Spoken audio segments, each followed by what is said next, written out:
Average ఏం కాదు భయ్య. ఆ రేంజ్ సెట్టింగ్స్ మనం చేయగలగటం, ఆ డిజైన్ చేయడం అనేది చాలా గ్రేట్. సో 600 crores బడ్జెట్ అనుకుంటా, అంటే కలెక్షన్స్ అలానే వస్తాయి, ఎలా వస్తాయి? డెఫినెట్ గా వస్తాయి భయ్య, అంతకు మించి వస్తాయి. పర్ఫార్మెన్స్ ఎలా ఉంది ప్రభాస్ గారిది కానీ? అందరిది చాలా చాలా బాగుంది.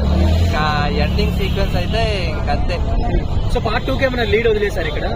అన్నిటికీ ఇంకా పార్ట్ 2, 3, 4 ఎన్ని ఉంటాయో తెలియదేమో, అంత స్కోప్ ఉంది సినిమాకి.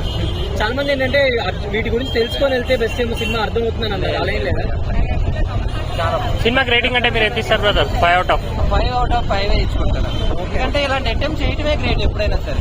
ఓకే, ఈ సినిమాతో హాలీవుడ్ లో ప్రభాస్ గారు మార్కింగ్ అనుకోవచ్చా? మాకైతే స్టార్ట్ అవుతుంది, మన హాలీవుడ్ వెళ్ళక్కర్లేదు, ఎక్కడ ఉంటేనే బాగుంటుంది. Okay, thank you. సూపర్, ఎలా చేశారు యాక్టింగ్ అనేది ప్రభాస్? అన్ని బాగుంది భయ్య. చాలా బాగుంది. కమల్ హాసన్ కాస్ట్యూమ్ డిజైనింగ్ మాత్రం అల్టిమేట్ గా ఉంది. సో ఇది తెలుగు సినిమా హాలీవుడ్ రేంజ్ లోనే ఉందా? అంటే జనాలు అనిపిస్తుంది, అంటే మనకి ఇంగ్లీష్ సినిమాలు చాలా చూడటం అలవాటు కదా, సో అలానే ఏమీ తగ్గదు అన్నట్టు ఉంది భయ్య సినిమా. ఫస్ట్ హాఫ్ కొంచెం స్లో అన్నారు కానీ అదేమీ కన్సిడర్ కాదు, చాలా చాలా బాగుంది.